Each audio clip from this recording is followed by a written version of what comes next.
Hello, and welcome to this new video. Before we begin, I want to emphasize, this is not financial advice. All information provided is for educational purposes only. Please conduct your own research before making any investment decisions.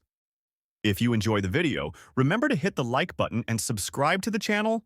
Today we'll be taking an in-depth look at Visa.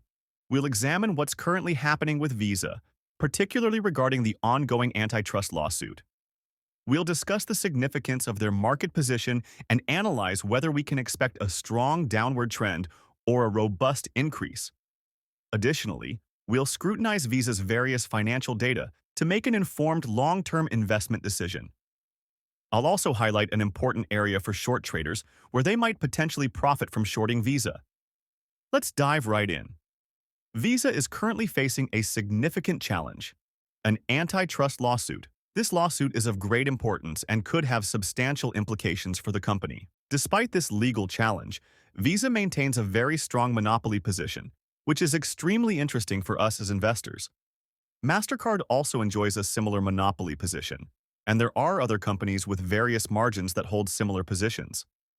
This is of great significance for investors as it allows for high profit margins. An interesting point I'd like to mention concerns Nancy Pelosi's husband. He sold his Visa shares worth $500,000 a week before the antitrust lawsuit was announced. It's hard to say whether they had advance information, but it's known that Nancy Pelosi is very successful with her stock decisions. There might have been insider information, but that can't be said with certainty. In any case, her portfolio is demonstrably very successful. Now, let's look at the financial data. Visa earns its money by taking a small cut of every transaction. Visa's revenue is nearly $35 billion, with a profit of $18.82 billion. This results in a price-to-earnings ratio, PE, of 27.3 and a price-to-sales ratio of 14.7. A PE of 27 is typical for a high-quality stock, but as I'll show later, the PE could potentially rise even further in the future. Let's move on to the competitors. These include Block, MasterCard, and PayPal.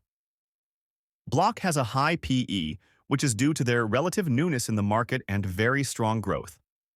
MasterCard also has a very high PE, which could be interesting for a short position, but the time for that hasn't come yet. If you'd like to see videos about MasterCard where I explain when to short, sell, or buy, let me know in the comments. PayPal is a very good company and well-suited for investments. When we look at Visa's PE ratio over time, it's about average. It could still fall a bit, perhaps to 25, which would be a very fair ratio before rising again. Despite the antitrust lawsuit, Visa's future prospects are promising. It's expected that profits will grow by 10%, earnings per share will increase by 12%, and future return on equity will be a strong 27.5%. Revenue growth is projected to be 9%. Compared to other high-quality stocks, Visa's growth is very strong. They're not only secure but also growing considerably. Looking at the forecasts, Visa is expected to reach revenues of $43 billion and profits of $24 billion by 2026. Let's take a look at the past quarterly results. The results have been consistently very good, and what stands out particularly with Visa is the net margin of 54%. This is extraordinarily high and testament to the strong monopoly position. Visa is extremely efficient compared to other companies.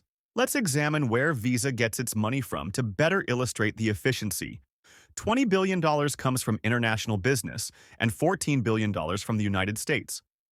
The gross margin is almost 98%, and the gross profit is 55.1%.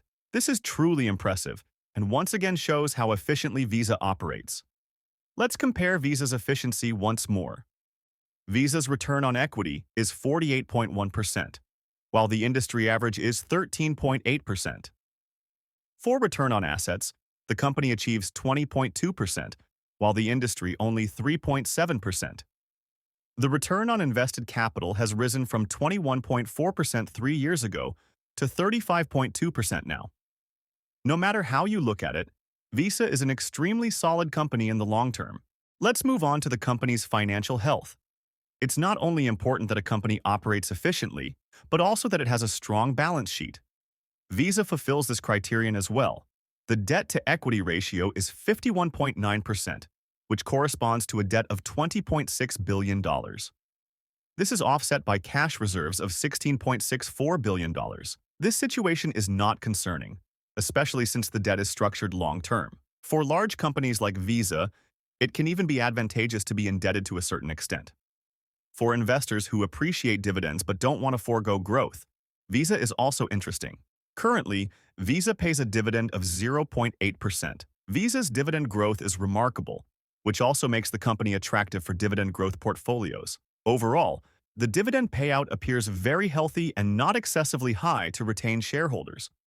An aspect that's very important to me is the shareholder structure. It's interesting to see which investors hold the most shares. The top 25 companies own almost 50% of Visa.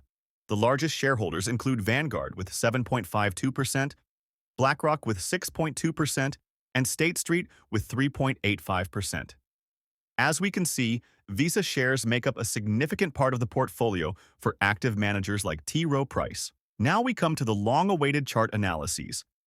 Visa recently reached an all-time high and has since fallen by 8%. For those wondering what to do now, it depends on what type of investor you are. If you think long-term and a one-year correction phase doesn't worry you, you can confidently hold on to your Visa shares. However, if you bought at the very top and have a larger position, you might consider selling some of the shares and re-entering at around $214 to achieve a better average cost effect. I expect that the stock could potentially fall to $214 or even to $166. The price has been heavily penalized recently. It's conceivable that we might first fall to $260 or $250 and then see a small recovery phase. Or we might even be experiencing this phase right now, but that's hard to predict. However, after this consolidation, I expect a very strong increase. For those who want to short now and don't believe in a tight trading range, it might be worthwhile to short with appropriate leverage. The trading range is about 7.9%. A stop loss could be set at about $300. You need to find the right leverage for your strategy yourself. Traders who short now should close the trade within a relatively short period, I estimate about 3 months. The potential profit could be at least 20% or even 38%, which would be considerable.